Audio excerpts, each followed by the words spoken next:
വംശീയതയിലെ വൈവിധ്യം കാരണം ഇന്ത്യയെ എത്നോളജിക്കൽ മ്യൂസിയം എന്ന് വിളിച്ചതാരാണ്? ഉത്തരം Vincent A Smith. Vincent A സ്മിത്താണ് വംശീയതയിലെ വൈവിധ്യം കാരണം ഇന്ത്യയെ എത്നോളജിക്കൽ മ്യൂസിയം എന്ന് വിളിച്ചത്. വാണ്ടി വാഷ് യുദ്ധത്തിൽ ബ്രിട്ടീഷ് സൈന്യത്തെ നയിച്ചതാര്? ഉത്തരം sir Eyre Coote. Sir Eyre ക്യൂട്ടാണ് വാണ്ടി വാഷ് യുദ്ധത്തിൽ ബ്രിട്ടീഷ് സൈന്യത്തെ നയിച്ചത്.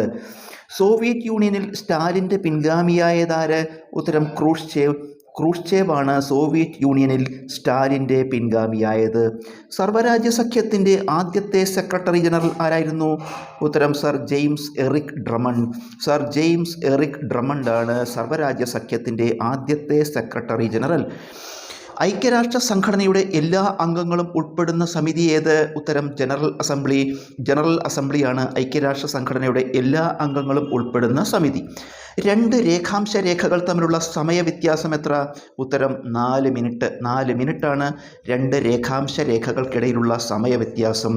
ലോകത്തിലെ ഏറ്റവും വലിയ തടാക ദ്വീപ് ഏത്? ഉത്തരം ഹ്യൂറൺ തടാകത്തിലെ മാനിട്ടുളിൻ ദ്വീപ്. ഹ്യൂറൺ തടാകത്തിലെ മാനിട്ടുളിൻ ദ്വീപാണ് ലോകത്തിലെ ഏറ്റവും വലിയ തടാക ദ്വീപ്. തെക്കേ അമേരിക്കയിലെ ഏറ്റവും ഉയരം കൂടിയ കൊടുമുടി ഏത്? ഉത്തരം അക്കോൺകാഗ്വ. അക്കോൺകാഗ്വയാണ് തെക്കേ അമേരിക്കയിലെ ഏറ്റവും ഉയരം കൂടിയ കൊടുമുടി. സൗരയൂഥത്തിൻ്റെ ആകെ പിണ്ഡത്തിൻ്റെ എത്ര ശതമാനമാണ് സൂര്യനിൽ ഉള്ളത്? ഉത്തരം 99.86%. സൗരയൂഥത്തിൻ്റെ ആകെ പിണ്ഡത്തിൻ്റെ 99.86% സൂര്യനിൽ ഉള്ളത്. നിക്കോബാർ ദ്വീപുകളുടെ 3 വിഭാഗങ്ങളേവ? ഉത്തരം car Nicobar, little Nicobar, great Nicobar.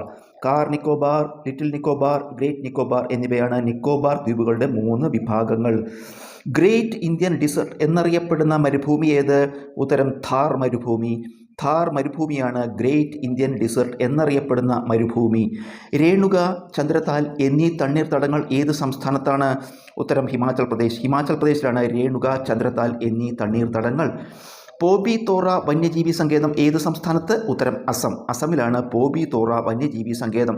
ഇന്ത്യയിൽ ആപ്പിൾ സംസ്ഥാനം എന്നറിയപ്പെടുന്നത് ഏത്? ഉത്തരം ഹിമാചൽ പ്രദേശ്. ഹിമാചൽ പ്രദേശാണ് ഇന്ത്യയിലെ ആപ്പിൾ സംസ്ഥാനം എന്നറിയപ്പെടുന്നത്. ആനമുടിയുടെ വടക്ക് കിഴക്ക് സ്ഥിതി ചെയ്യുന്ന മലനിര ഏത്? ഉത്തരം പളനിമല. പളനിമലയാണ് ആനമുടിയുടെ വടക്ക് കിഴക്ക് സ്ഥിതി ചെയ്യുന്ന മലനിര. കേരളത്തിലെ ഏറ്റവും അധികം ജലം വഹിക്കുന്ന നദി ഏത്? ഉത്തരം പെരിയാർ. പെരിയാറാണ് കേരളത്തിൽ ഏറ്റവും അധികം ജലം വഹിക്കുന്ന നദി.